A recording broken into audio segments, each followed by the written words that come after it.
All right, so I got a little 2-for-1 for you. The Republican Party has spent $0 on TV ads for Donald Trump after spending $42 million for Mitt Romney in 2012.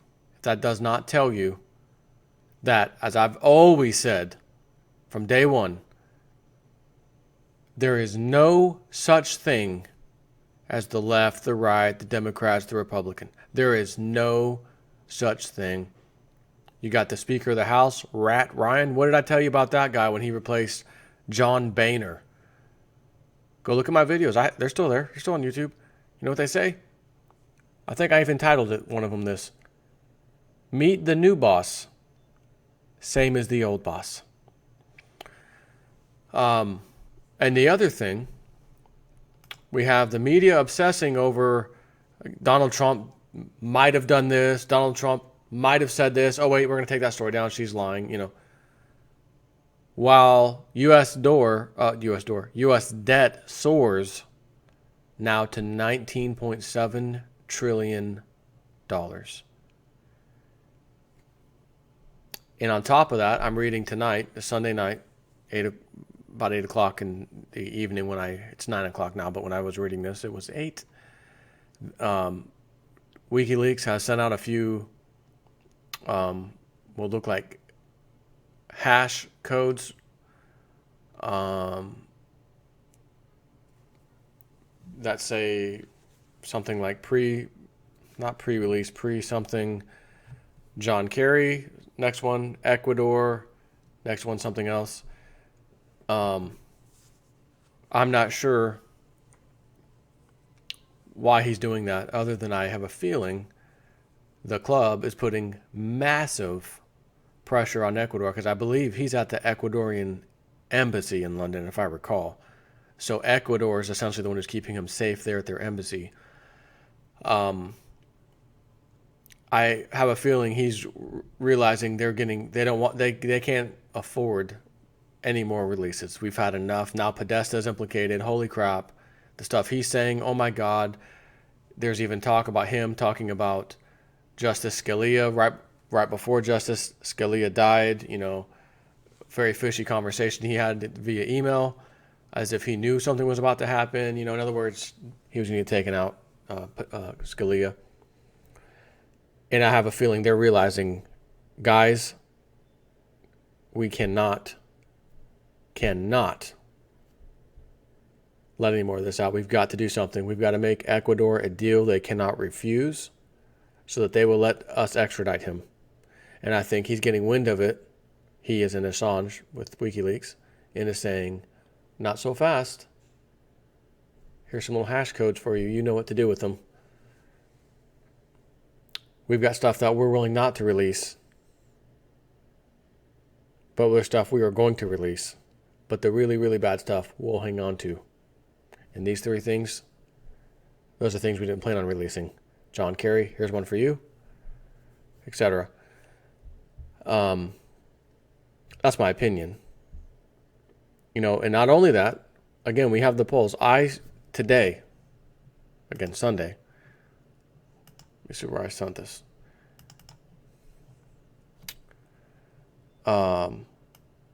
MSNBC poll.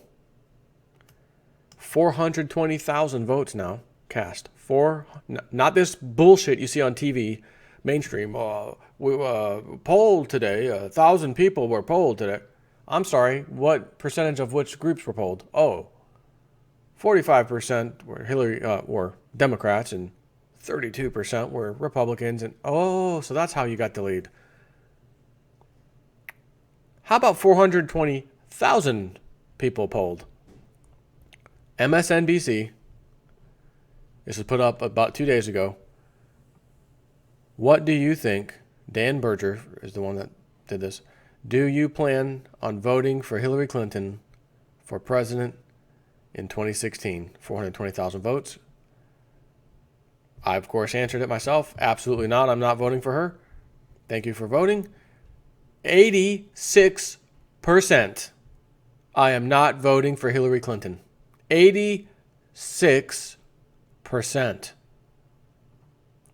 Bill O'Reilly, you remember him? I'm Bill O'Reilly, and that's it for today and for tomorrow. Okay, I don't know what that is. I can't read that. There's nothing there. That guy. Elitist media mouth. Bill O'Reilly. Puts up his own poll. BillO'Reilly.com poll center. I went there. Went there today. Clicked on it. Clicked on 2016, October, presidential predictions, October 11th, 2016, when he put up the poll. I clicked on it. What do I see?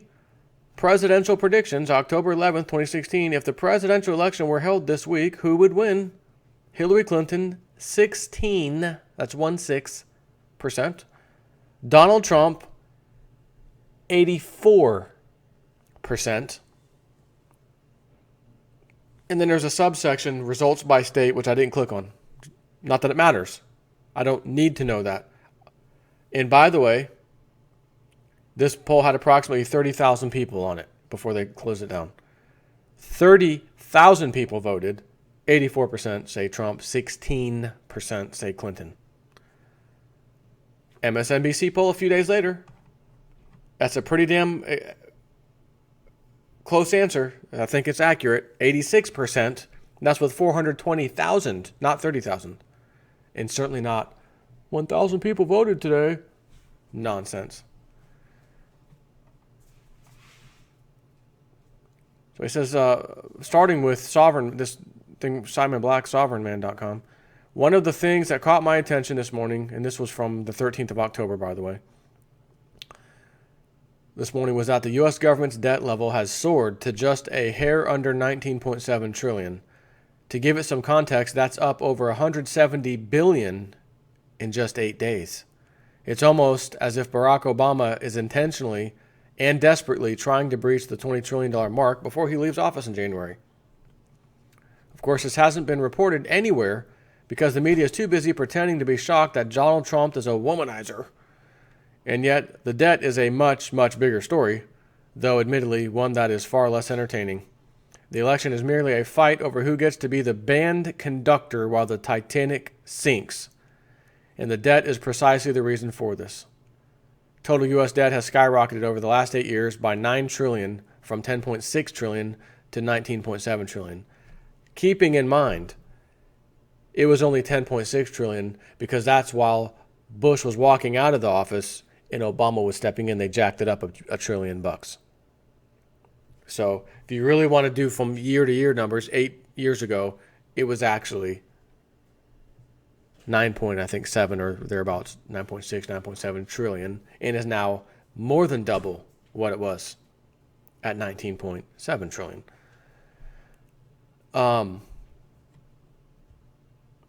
So as I always say, he's a good example. This election is merely a fight over who gets the band conductor to be band conductor while the Titanic sinks. Or you could argue who could be the captain of the ship, pilot the ship while it sinks. My example has always been the conductor of the train. I like that example really good, very much so, because the train tracks are a predetermined path to destruction. Nobody really knows this because you can't see into the future of the tracks. You can see a little ways out, but you certainly can't see miles and miles and miles and miles where the twisting train tracks are going to go. But I, like so many of you and other people, have the vision, I can see it pretty clear out there. I can't see as far as I'd like to, but boy, it's not looking good. I want off the train. Sorry. You're stuck in the train. But don't worry, things will get better. A new conductor is about to come in. It's election season. Conductor of the train. They get in. 4 years, 8 years means nothing. The train is going down the same set of tracks. I say this all the time, including if Donald Trump gets in there. However, a lot can be accomplished by Donald Trump. Head of the CIA, you're gone. Head of the FBI, you're gone. Head of this, you're gone. Security and Exchange Commission, you've been looking another way for these banks so you can get a nice plus job, you're gone. Next one, you're gone. CFTC, supposed fake regulator, you're gone. Next guy. You could clean house in that respect. And if he even starts doing that, you can be rest assured there will be a war started very, very rapidly by the club in retaliation. The other article I was going to talk about too.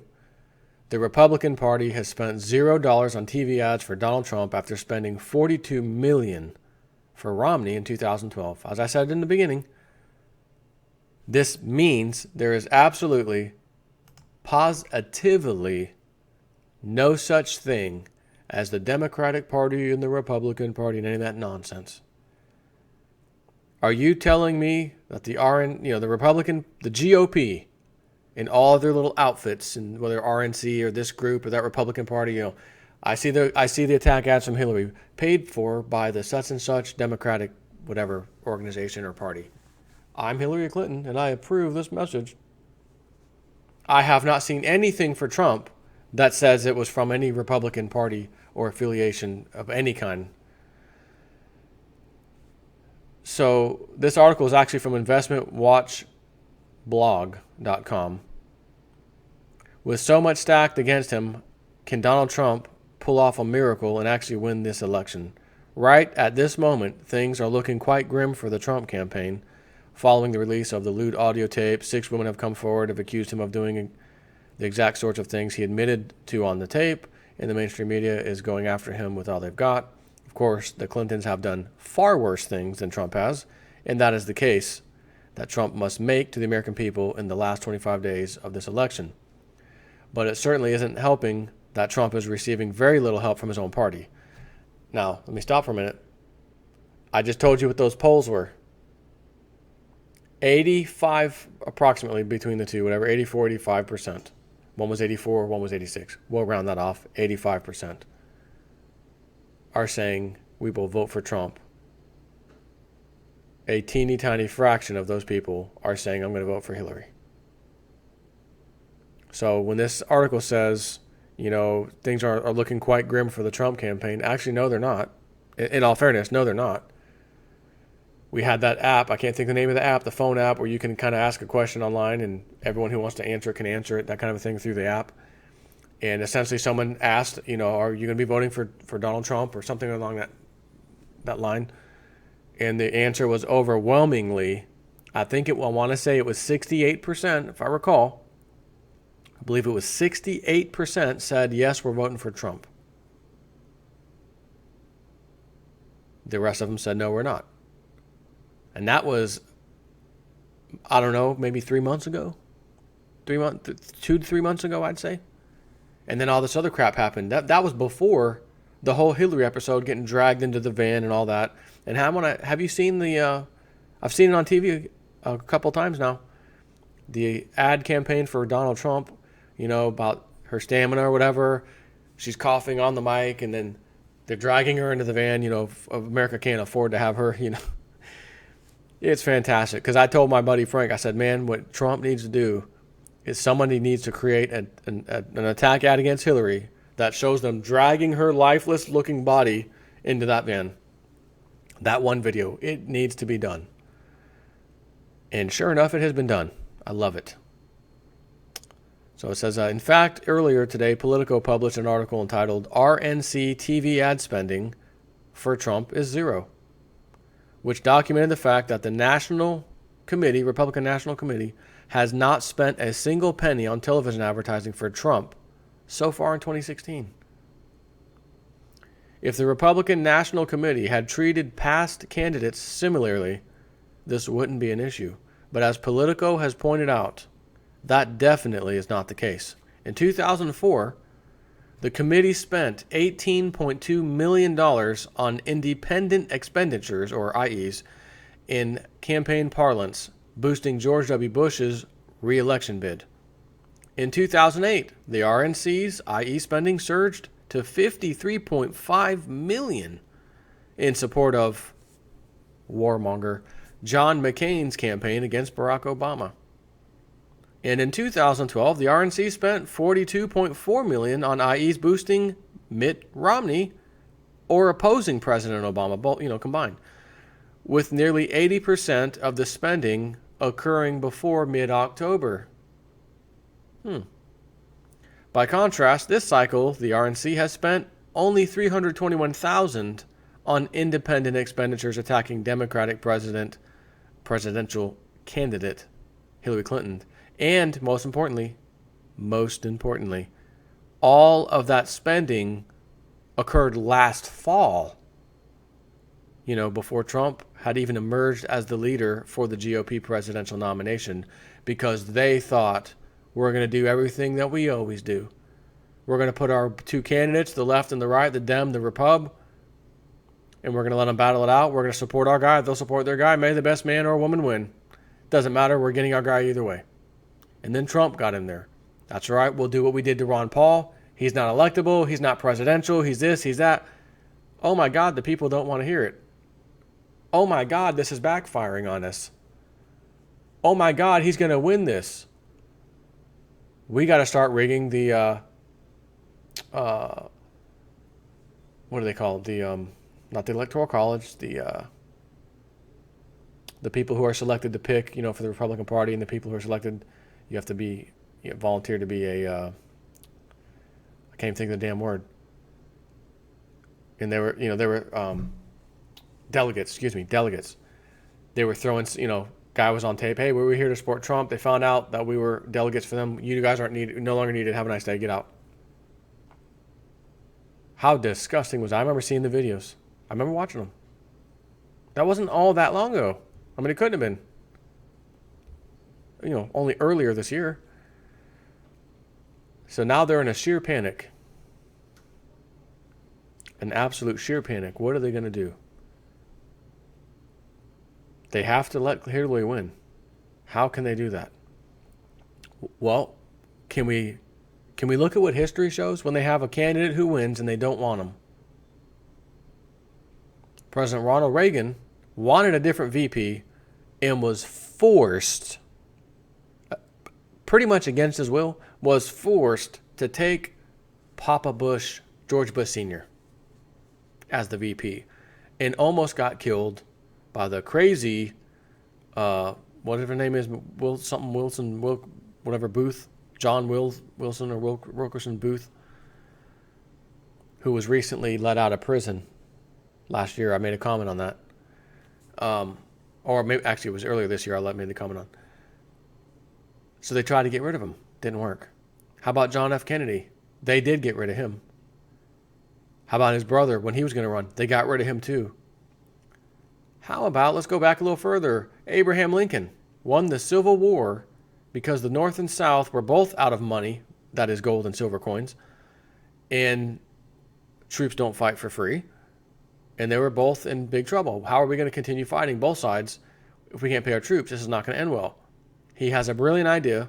We're going to create this paper dollar called the greenback. That's where that term came from, by the way. If you ever heard the greenback, that's where it came from. It's like gold. It's redeemable like gold, except it's temporary. It's going to get us past this war. Everyone said, okay, no problem. They used it. It worked. Fantastic. And by the way, this dollar, they didn't borrow it into existence. Well, hold on, Mr. Lincoln. We've got to create $25 billion in treasury bonds and then auction those off to the world market, and then we'll lend you the money once the money comes in from the rest of the world. No. We're printing this money. It's debt-free. It's interest-free. We don't owe anybody. We don't borrow it. We just print it and use it. Okay? So it's a really good idea. It won him the war. He liked it so much, I think we want to keep this into existence. Let's go forward with this. Sorry, head blown off. Maybe that was the Booth guy. Yeah, what? John Wilkes Booth? That was Abraham Lincoln's assassin. What was Lincoln's? I gotta look this up now. Not Lincoln. Ronald Reagan. Ronald assassin.